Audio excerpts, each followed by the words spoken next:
Hello everybody and welcome back to Middle-earth. This is Count MRVHS with episode 34 of our 4th Age Total War Dwarves campaign, and we're picking up right where we left off at the end of the previous one.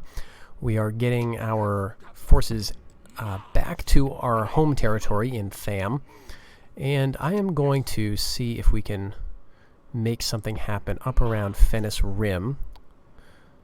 We're going to get this guy right here and attack. So we have, let's see, very small force just outside the town, a couple of axemen and a unit of Easterling archers. And then inside the town we can't actually check that, but I looked before and it's nothing we haven't seen before. Lots of infantry, I think a couple of units of their light cavalry, some archers and skirmishers, but really nothing too frightening. And the balance of power bar shows that we are about 50-50. So let's get our slingers up near the front, as we usually like to do, and have the axe throwers in a very similar kind of position. And we do have a couple of units of cavalry as well as these wainbows. So actually what we're going to want to do is look behind us towards the city, because this is where the vast majority of the troops are going to come from. But I don't really want to fight in the woods, partly because of the wainbows. I don't think we can move them in. No, actually we can. But the trees are certainly going to obscure things, and so I'd rather fight in the open. So we're going to move these guys up, and we're going to kind of rush this small force. And then all the rest of them, we'll see if they...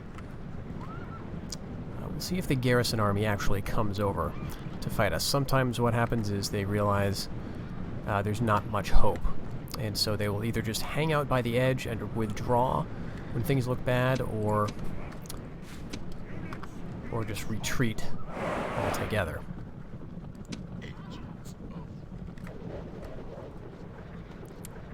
But it does look like they're coming towards us.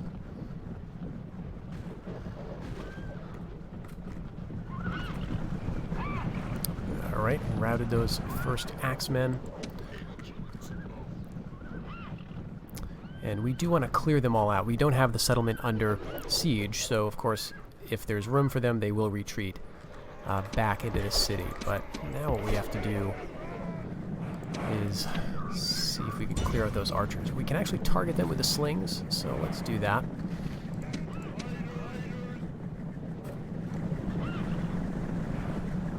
And it looks like they're coming for us. I can just barely see them through the trees there.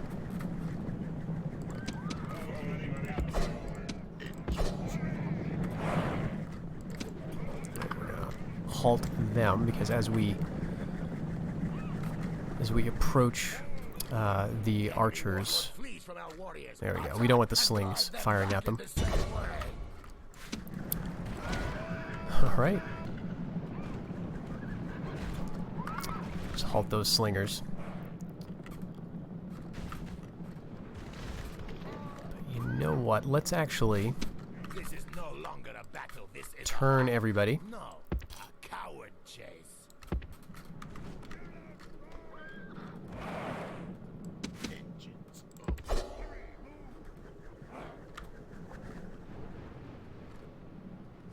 Well, and they haven't retreated yet, so they are still coming towards us. We don't have any real height advantage here. Pretty flat, featureless plain apart from the trees. Okay, there goes the general. Or captain, rather.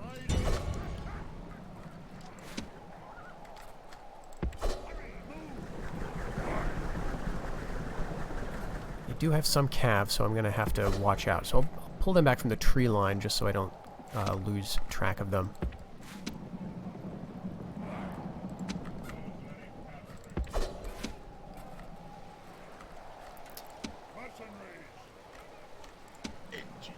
Alright, great. So we are within firing range.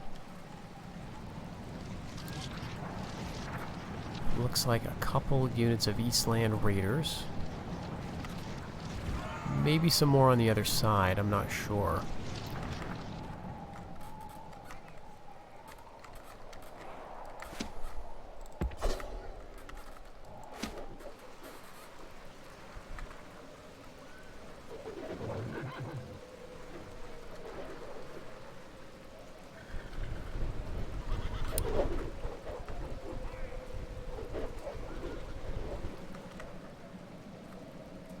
very long line, but, you know, I'm not too worried about that. The main thing is the Wayne bows and my cav. I would love to preserve them.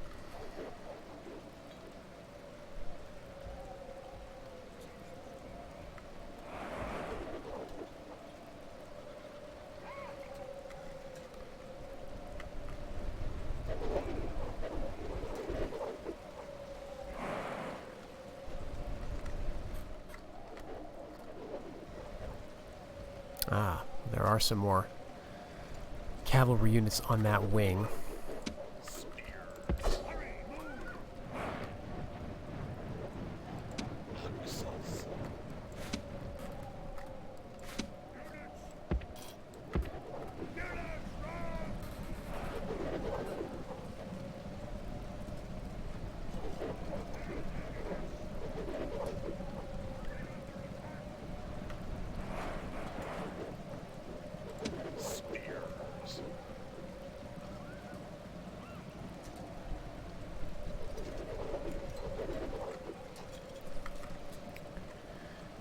Alright, so we got some Spearmen of Rhun, Axemen. I think the Spearmen would make a good target for these Dwarves of the Iron Hills. So as soon as I know that they're not going to get the axe throwers throwing at them, I'll send them in there.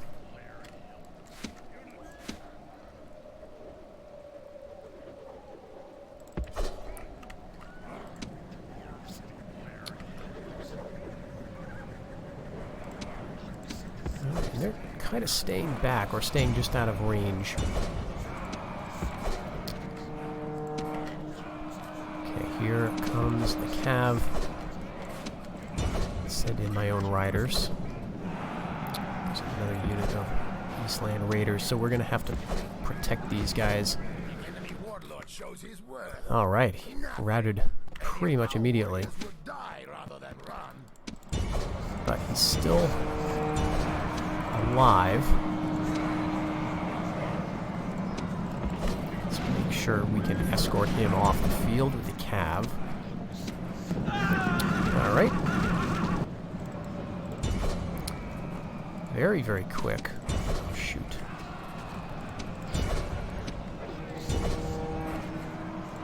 Well, I think this is going to work out nicely.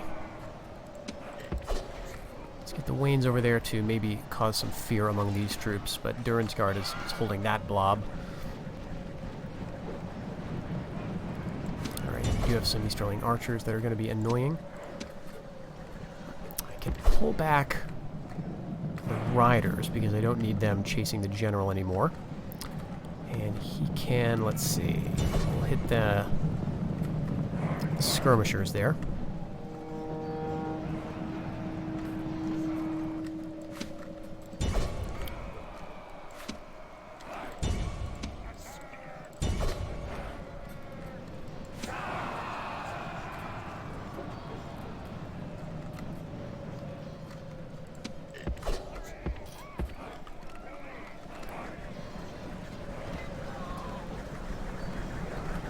They're going to be gone pretty soon, those axemen. Probably a charge in with the Wayne bows. We'll finish them. We'll see how this works. They're definitely not a melee unit, but just getting them in there does seem to frighten the enemy. Alright, and now I think we're just chasing routers. We're close to it. We do have some axemen here. Bring my Dwarves of the Iron Hills back, and what are these slingers? No, some Dwarven axe throwers. We'll send them over there. The slingers can help catch.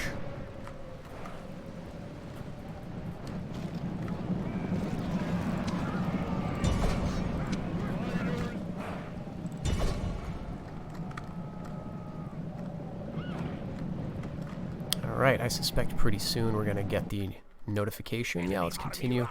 Now hunt them down.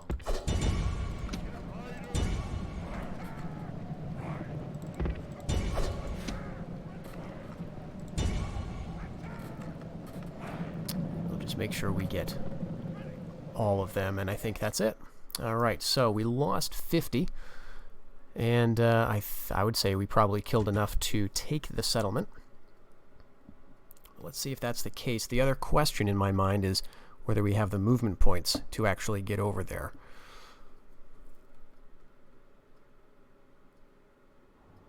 Alright, the city is empty. Can we do it?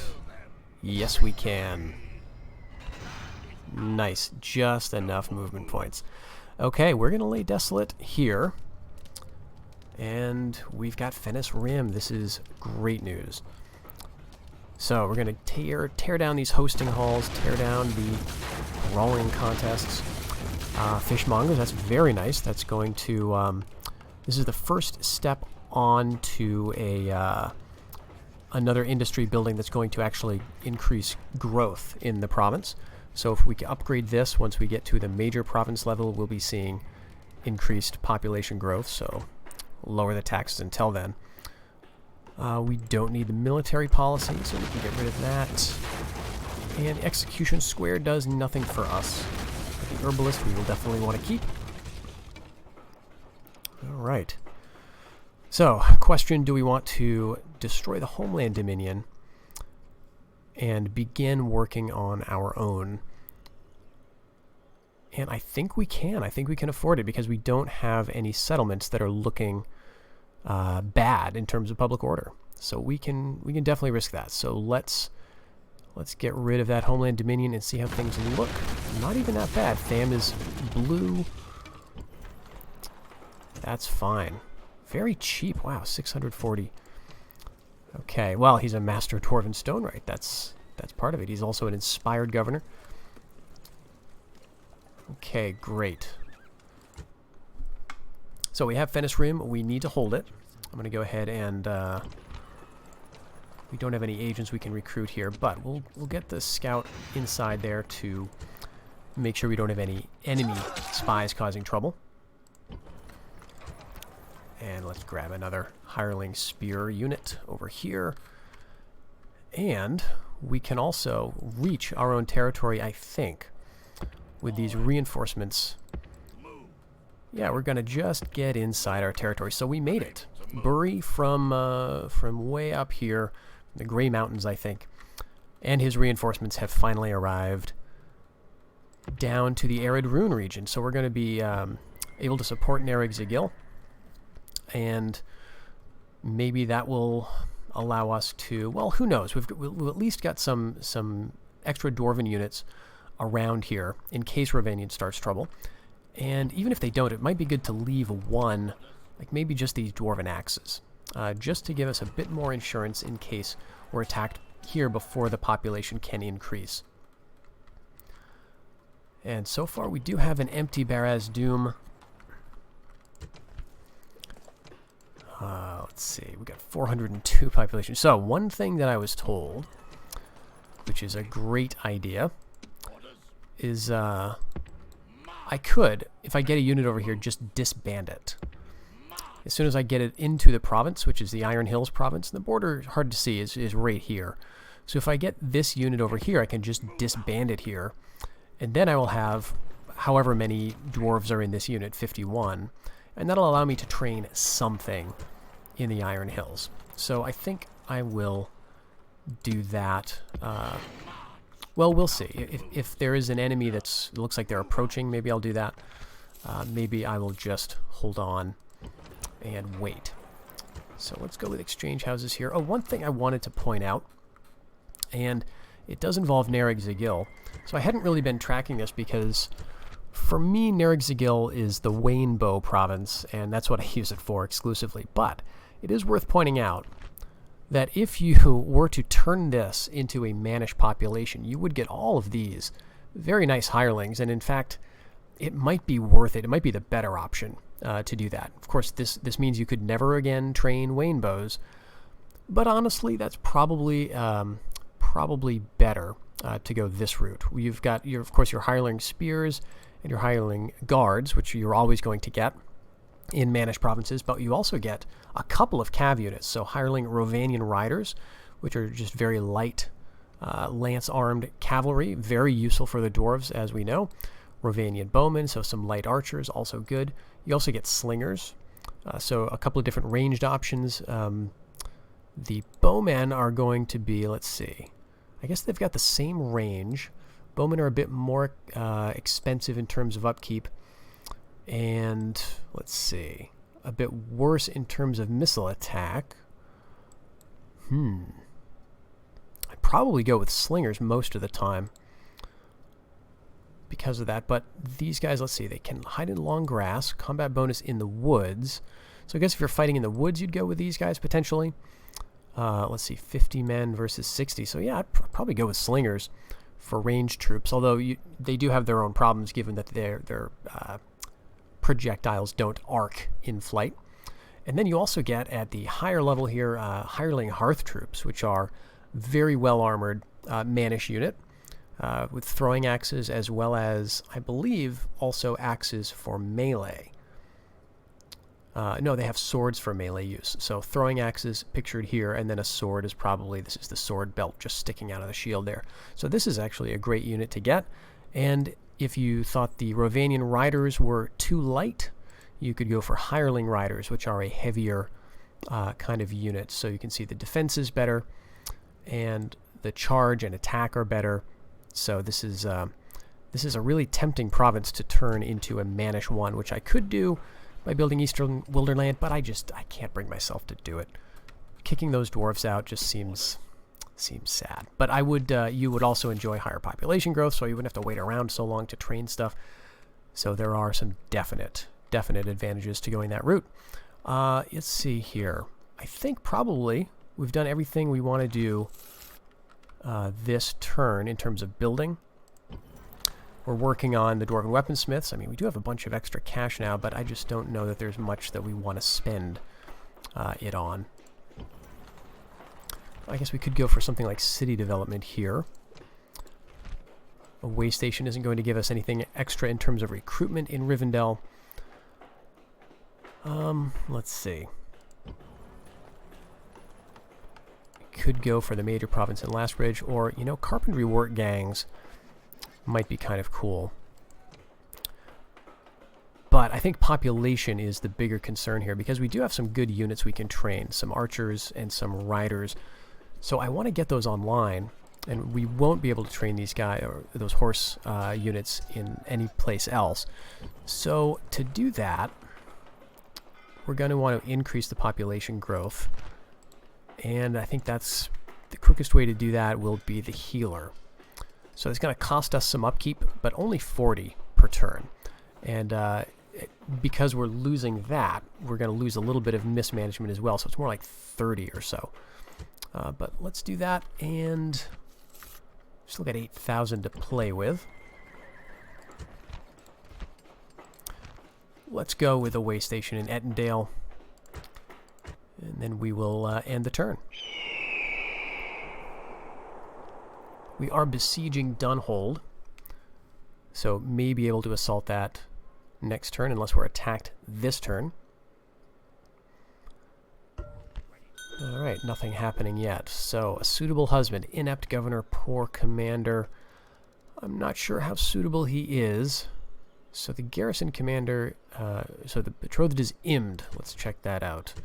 If she shows up on our family tree, or if she's one of these cousins. Yeah, so we're not going to know where she's going to appear. I think I'm going to hold out for someone a little bit better. Okay, some Dunkreok Dunlandings being trained. Alright, Gundabad Fortress built the Assembly of the Seven Houses.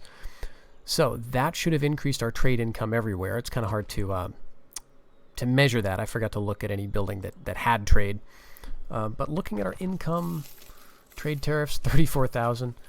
We're projecting 9,000 this turn. Let's see. Dory got married. That's good. And not too much to report here. So Gundabad, that's it in terms of development. Although, actually, can we get hirelings here? I wonder. Let's go ahead and do that. It's going to get a little population growth for us. I don't know that I've ever done that building line for the forts when you're playing a non-mannish faction. All right, and the other area of concern is Old Ford, where we are under siege by a single unit. That's so weird.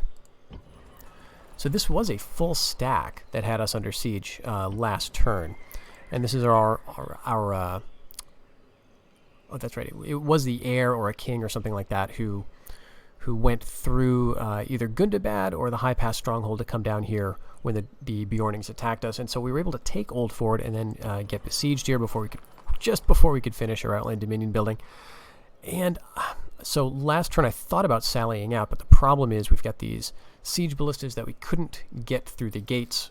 And so that would be useless, and I'd rather sort of fight defensively here. We do have the Dwarven units, the blunderbusses, some ranged, so we should be fine if they attack us, but if they don't, if they just sit here, that could be a problem. So that's their heir. He is an infantry unit, so if he builds a ram, I mean, he could man it. It's just very strange that they split the force up. It's like they took this army and moved it one tile to the west, so I guess we'll see how that happens. I may have to sally out at some point. Alright, let's go back over to the east, because we are seeing some movement in our territory. We've got this stack down here on the southern border, causing a bit of devastation in our lands, but not trespassing yet. So we'll grab our Variags and put them in Tham.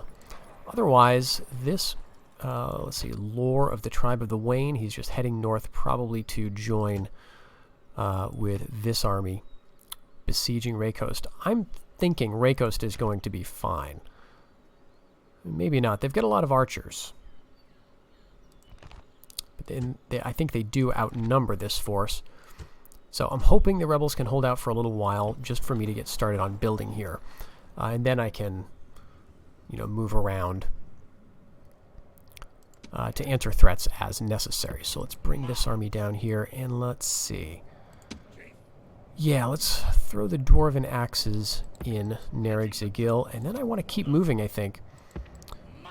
Bring this army around here over into the east. We'll pick up some more mercenaries on the way. Okay.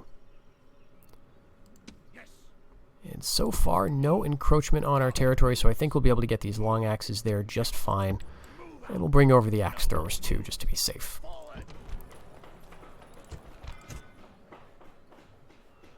Well, I think that the pressing thing that we have to do is assault Dunhold. And they've got a very weak garrison in here. Only Axes of the Wolf and potentially tribal spearmen are what I'm worried about. Mostly these guys because of their throwing spears. So I think what we'll do is next episode we will have the assault of Dunhold. And once we've conquered that, Dunland will be pretty much restricted to our west. They're going to have only these 3 settlements as far as I know. And then they've got a fort up here. So we could grab that as well. Pretty much at our leisure. And then that may open up enough of a front with Tharbad that they want to start something. So we'll see how that goes. In the meantime, thank you very much for watching, everybody. I hope you'll follow me in the next episode. And until then, take care. Bye-bye.